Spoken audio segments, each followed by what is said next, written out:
Welcome to the Jelly Pops Book Club, where we read book-to-screen adaptations and compare them to their screen counterparts.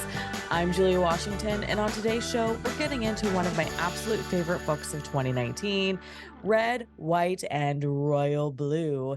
This movie dropped today, August 11th, and I'm so excited to be bringing this to you all so quickly. And also, just need to mention, I do not run a spoiler-free show. Ever.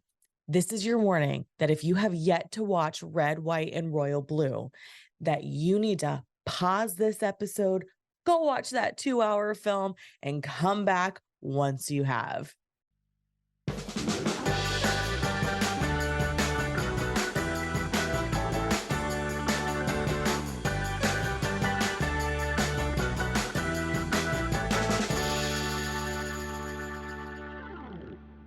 Let's get into who the author is. Casey McQuiston is the #1 New York Times bestselling author of romantic comedies.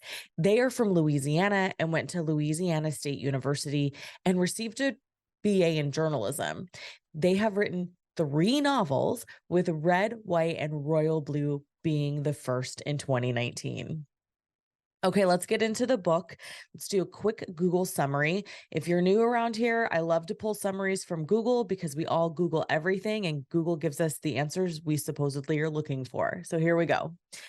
First son, Alex Claremont Diaz, is the closest thing to a prince this side of the Atlantic. With his intrepid sister and the Veep's genius granddaughter, they're the White House trio, a beautiful millennial marketing strategy for his mother, President Ellen Claremont. International socialite duties do have downsides, namely when photos of confrontation with his longtime nemesis, Prince Henry, at a royal wedding leak to the tabloids and threaten American-British relations. The plan for damage control, staging a fake relationship between the first son and the prince. As President Claremont kicks off her re-election bid, Alex finds himself hurtling into a secret relationship with Henry that could derail the campaign and upend 2 nations. This book was originally published May 14th, 2019, and depending on which printing you own, this book is roughly 400 pages or more. At the time of its release, Kirkus had this to say, quote, "Although the story's premise might be a fantasy, it takes place in a world in which a divorced mom, Texan Democrat, won the 2016 election. The emotions are real. The love affair between Alex and Henry is intense and romantic, made all the more so by the inclusion of their poetic emails that manage to be both funny and steamy. McQuiston's strength is in dialogue. Her characters speak in hilarious rapid-fire bursts with plenty of likes, creative pronunciation, and pop culture references sounding like smarter, funnier versions of real people. Although Alex and Henry's relationship is the heart of the story, their friends and family members are all rich, well-drawn characters, and their respective worlds feel both realistic and larger than life." End quote. I just want to start with prefacing that enemies to lovers is my absolute all-time favorite trope in romantic comedies. Like, give me a freaking rom-com with an enemy to lovers trope any day, and I am a happy girl, with few exceptions. Okay, so now let's get into the movie. Here's the Google summary. Alex Claremont Diaz, the first son of the United States, and young Prince Henry fall in love. However, considering their high-profile public lives, they must keep their relationship a secret at all costs. Very different, but also kind of the same. This film is an Amazon Prime original, and as I mentioned, it's released today, August 11th, 2023. This film runs at 2 hours and 7 minutes, and it sometimes, I'm not gonna lie, sometimes it feels that way. Let's get into the themes of the book. There were 3 that really struck me and stuck with me when I read this book the first time. So the first theme is history's ability to repress and inspire. In the book, Henry and Alex exchange emails, and in those emails, they quote parts of letters to and from figures in history that have experienced love. They are the PS in already very beautiful emails written to each other. So I'm actually going to read a few to you as an excerpt. So let me get to that page. So in this email from Alex to Henry, I'm not going to give you context of where this email fits into the story. You're going to need to read the book to get there. But let's just put it this way. He has just returned from London. He is missing he's missing Henry a lot. And he writes this incredible email. At the end of the email, he says this: P.S. Vita Sackville West to Virginia Woolf, 1927. With me, it is quite stark. I miss you even more than I could have believed, and I was prepared to miss you a good deal. Oh, so good.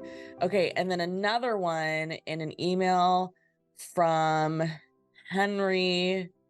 P.S. From Michelangelo to Tommaso Cavalieri, 1533. And this is from Henry to Alex. I know well that, at this hour, I could as easily forget your name as the food by which I live.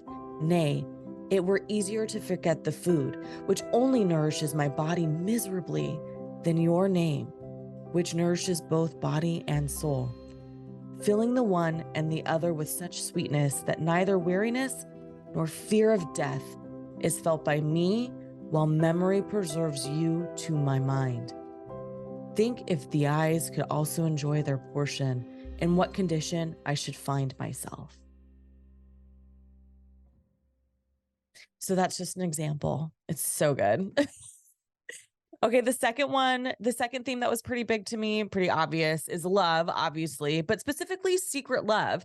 Henry is the Prince of England, the heir to his brother Philip. His role, his duty is to his country, and he is expected to fulfill that role, no questions asked. But throughout the entire book, he struggles because the realities of who he is don't align with the world he was born into. Living as a high-profile closeted gay man has its challenges, and meeting and falling in love with Alex Claremont Diaz is one of them. Alex, being the son of the President of the United States, interested in politics for his own career, known as an attractive young man with a lot going for him, more specifically as America's closest version to a prince, not really having considered his own sexuality beyond experimentation. Even in 2019, in politics and in royalty, being closeted still feels like a viable option. So when Henry and Alex kiss for the first time, it's full of fireworks, immediately followed by the understanding that this cannot come out and a little bit of ghosting. Which is so sad, But that scene, it happens on New Year's Eve. It was just so incredible to read. Throughout the book, the relationship must remain a secret as there is too much at stake for both of them. And again, in 2019, you just wish that kind of story wasn't true. The third theme I felt strongly was love can dismantle the facades. While both Henry and Alex work really hard to maintain their public image, it is through this secret love that they grow and find the strength they need to eventually be true to their emotions, true to who they are. And it's within that truth they find freedom, which I also love. Okay, so let's get into the highlights. So the movie did a really good job of taking the key points from the book and putting them in the film. And to me, that is such a huge thing. It is a make or break situation for an adaptation. The key points to me were, okay, Cake Gate, which is the second chapter of the book, Alex's visit to London for some recon / the hospital visit, the New Year's Eve party, because that's a big one. Am I right? That is a turning point in the story. The Red Room scene, the polo match when Alex goes to England to watch Henry play polo, the DNC event, Paris, the fundraiser in LA, Labor Day weekend in Texas, the Albert and Victoria Museum, and the hacked emails and the aftermath. So those were all of the defining events in the book to me. If I'm missing something, I'm going to tell you where you can email me in a little bit. All of these are in the film. Yay! And if there's anything that I missed, I will tell you in a little bit where you can email me and tell me what I missed. But to me, this is the core of the story, Red, White, and Royal Blue. Everything else in the book just rounded out the world. So you get this expansion in the book, right? So you have all these other characters, and they're just so much fun. Each of these scenes slash scenarios are not exactly how we read them in the book, but the film version still carries the weight and the nuance of the source material, which is also a really important element to a screen adaptation. My favorite scene is when they are at the Victoria and Albert Museum, and I really feel it sums up the feelings and longing and desire for Prince Henry. I'm going to read an excerpt from that, so give me a second while I pull up the page. Okay, this is the scene where we are in the Victoria and Albert Museum, and Alex and Henry are there. Henry has taken Alex there to show him something and to let him in and be a little bit more vulnerable. Through the marble choir screen at the back of the room is a second, deeper chamber, this one filled with church relics. Past stained glass and statues of saints, at the very end of the room is an entire high altar chapel removed from its church. The sign explains its original setting was the apse of the convent church of Santa Chiara in Florence in the 15th century, and it's stunning, set deep into an alcove to create a real chapel with statues of Santa Chiara and St. Francis. When I was younger, Henry says, I had this very elaborate idea of taking somebody I loved here and standing inside the chapel, that he'd love it as much as I did, and we'd slow dance right in front of the Blessed Mother. Just a daft, pubescent fantasy. Henry hesitates. Before finally sliding his phone out of his pocket, he presses a few buttons and extends a hand to Alex. And quietly, Your Song starts to play from the tiny speaker. Alex exhales a laugh. Aren't you going to ask if I know how to waltz? No waltzing, Henry says. Never cared for it. Alex takes his hand, and Henry turns to face the chapel like a nervous postulant, his cheeks hollowed out in the low light before pulling Alex into it. When they kiss, Alex can hear a half-remembered old proverb from catechism mixed up between translations of the book, Come hijo mío dile mío porque es bueno, and the honeycomb sweet to thy taste. He wonders what Santa Chiara would think of them, a lost David and Jonathan turning slowly on the spot. He brings Henry's hand to his mouth and kisses the little knob of his knuckle, the skin over the blue vein there. Bloodlines, pulses, the old blood kept in perpetuity within these walls, and he thinks, Father, Son, and Holy Spirit, Amen.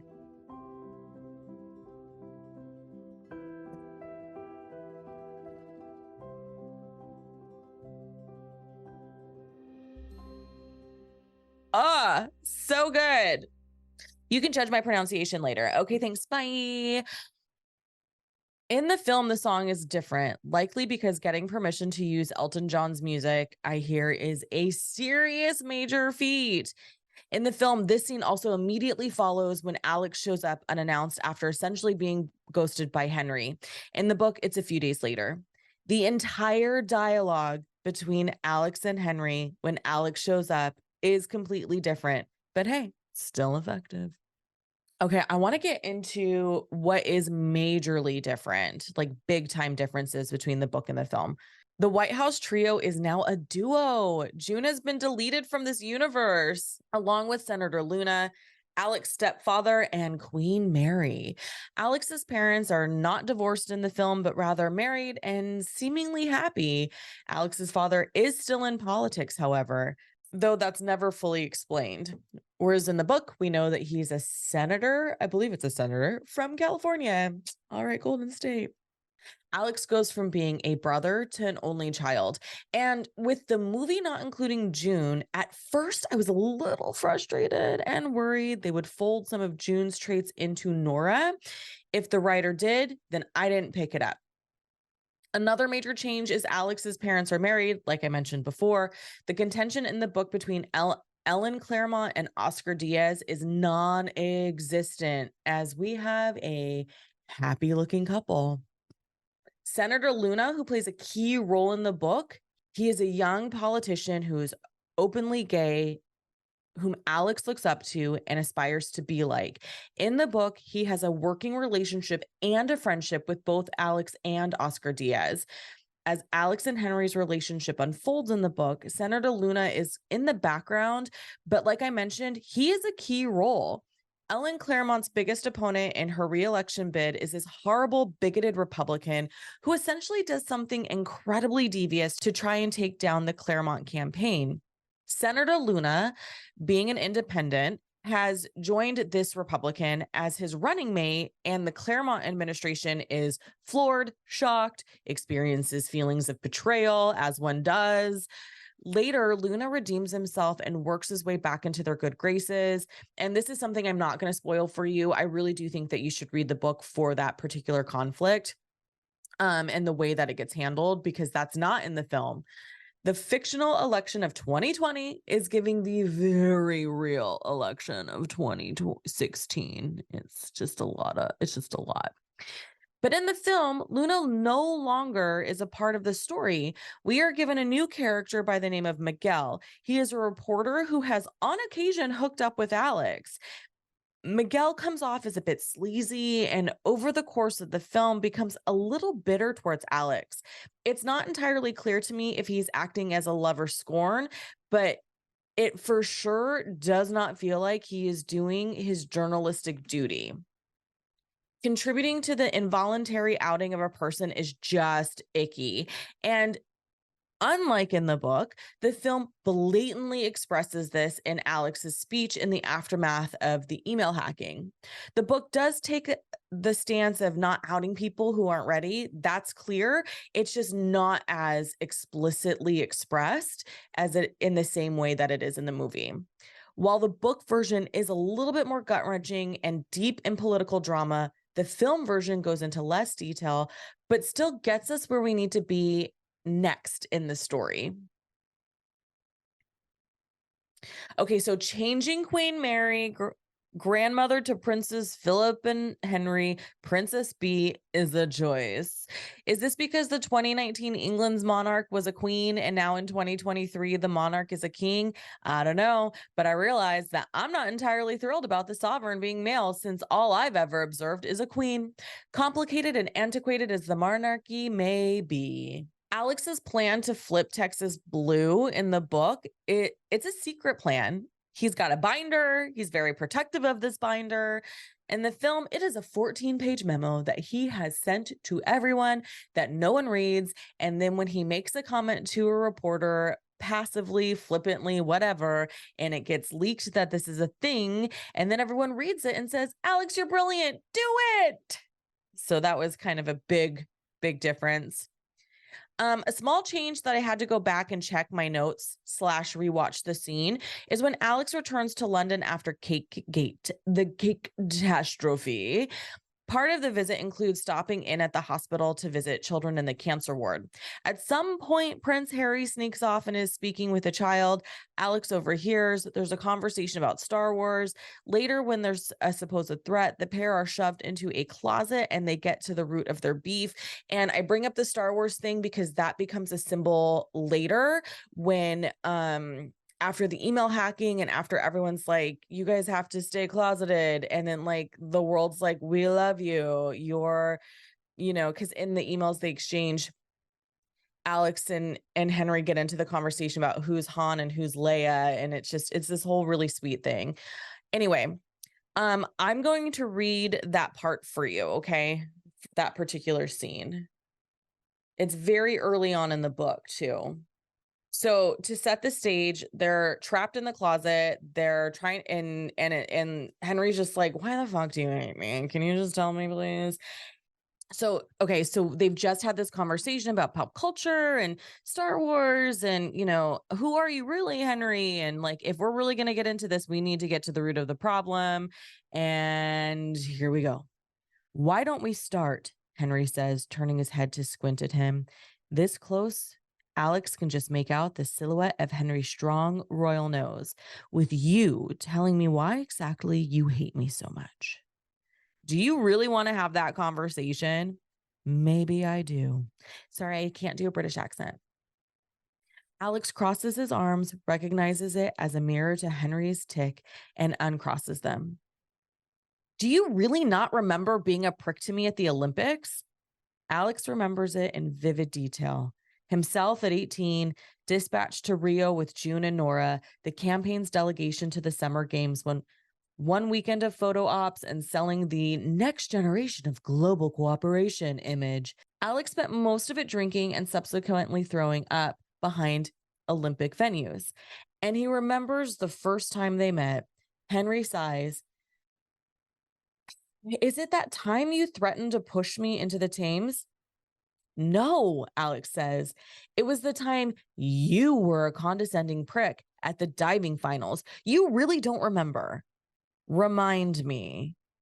Alex glares.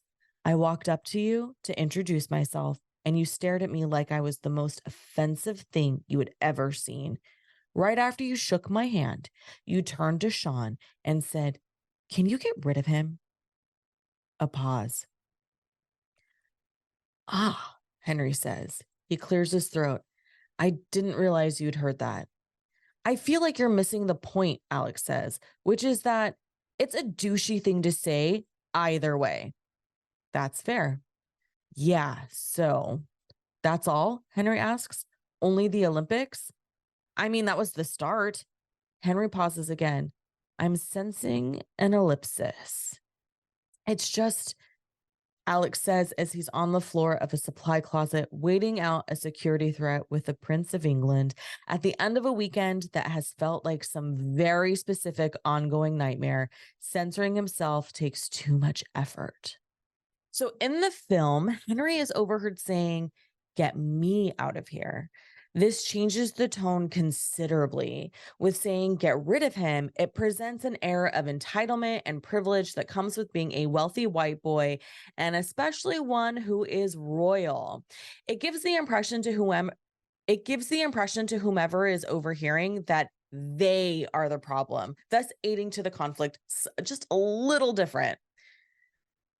Another teeny tiny change. When it's learned that the emails have been leaked to the press, the POV in the book is from Alex, and we get his entire breadth of emotion. We see the presidential team sort of taking action, if you will. In the film, it's from the POV of Henry. And the confrontation with Henry's family is different. Princess Catherine, Henry's mom, instead of being present, is off somewhere doing work for the crown. Whereas in the book, she is stricken with grief after her husband's passing, and it takes the leaked emails to bring her back to reality, back to her children. The family discussion is more than just, what are we going to do about this gay prince? But rather the reckoning that was needed before we as readers even came to the story. Okay, I want to talk about some things that I loved that about the movie that came directly from the book that I thought was really sweet. Alex wears his house key from his childhood home in Texas around his neck. So freaking happy that they left that in the book, because it would have forced a change to the end of the story for both the book and the film. Henry gives Alex his pinky ring, his signet, and in the book, Alex puts it on his necklace next to his key, signifying the importance of his relationship and his feelings of Henry. Henry equals home. At the end, when it's the night of the election, Henry is wearing a tie with yellow roses on it because he has learned that Texas's flower is a yellow rose. And damn it, if that scene didn't make it into the movie and make me so happy. I love small gestures like that. Plus, it's a reoccurring joke throughout the entire book that that Henry wears boring stuff. And I loved it. I just loved it. There are other changes in the book, but I didn't find them worth mentioning because once you realize the major changes, the small changes that follow are kind of necessary, or the story just doesn't make any sense anymore.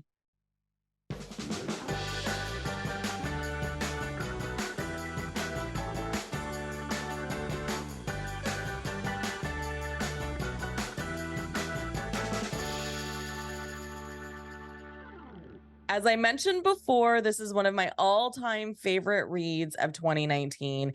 And what surprised me the most about reading it this time around is how far away 2019 feels. I remembered the highlights of the book, but there were things I had completely forgotten. The book is a gold standard when it comes to rom-coms. It is everything you could want. Quippy dialogue, withering stares, steamy scenes that aren't trite, and characters you can't help but fall in love with. And on August 8th, 2023, the Library of Congress announced this book is being added to the National Collection. When people ask me for romance recs, this book is always on the list. I was nervous walking into the movie because I love the book so very much. And I was worried that because it's a love story between a bisexual man and a gay man, that the love wouldn't be treated the same as if it were a hetero story. After all, in the film world, When Harry Met Sally is still rated as the best rom-com in movie history. Plus, my brain can't always turn on the enjoy the movie for the movie's sake element. I was worried Uma Thurman's fake Southern accent would be distracting, because fake Southern accents usually are for me, or that the movie would feel like it belonged on the Hallmark Channel and not like it should have had a theatrical release. But I loved it. All the emotions I felt about Henry and Alex in the book showed up while watching this film. I thought they did a really great job at boiling down this 400 plus page book, getting to the core of the story and the message and the themes, and flushing it out beautifully for screen. While I do miss some of the characters like Luna and June, you don't feel like the movie is missing anything. And that's kind of the important element, right? You want to walk away feeling like it is a whole story. And the writer of this film did a great job. We're going to get into some trivia now. There's not a ton out there that I could find, but I'm going to share what I found anyway. The book was optioned for a film before it was even released. Love that fun fact. That is such a great confidence boost for our author, Casey. Such a great job. There's an updated re-release of the book where all the references to Harry Potter have been removed and replaced with other references, which I love. And I think is a really cool but very quiet stance the author is taking, because think about some of the crap that Harry Potter writer has said about the LGBTQ community. It's very disconcerting and gross. But our beloved author, Casey McQuiston, has basically said, not in my universe, and has removed all Harry Potter references. And I just love that. And it's not like there was a big to do about it. It was just done. And I love that. And it just makes such an impact. I have a first edition of the book, so my copy definitely had Harry Potter references, but knowing that all future versions won't makes me happy. Also, I couldn't get into Harry Potter, so I might be biased. Another little tidbit trivia that I love is the author tweeted the birth dates and times of all the main characters. I love that. So it's really fun because then you can kind of see and she did that specifically for the astrology folks out there. If there is more trivia you want to share about this film or book, email the show at popculturemakesmejealous@gmail.com. That's our sister show. And frankly, I do not want to make an entirely new email for this one. I have plenty of emails I have to manage already. Haha. If there's something about this screen adaptation that you think I missed and are dying to discuss, or just are dying to discuss in general, you can find me on Instagram at the Julia Washington. You can find the show on IG as well at Jelly Pops Books. If you enjoyed this episode, share with a friend or two or 40. This month, our book club is reading A Single Man by Christopher Isherwood. It's the story of a gay middle-aged English professor adjusting to the solitude after the tragic death of his young partner.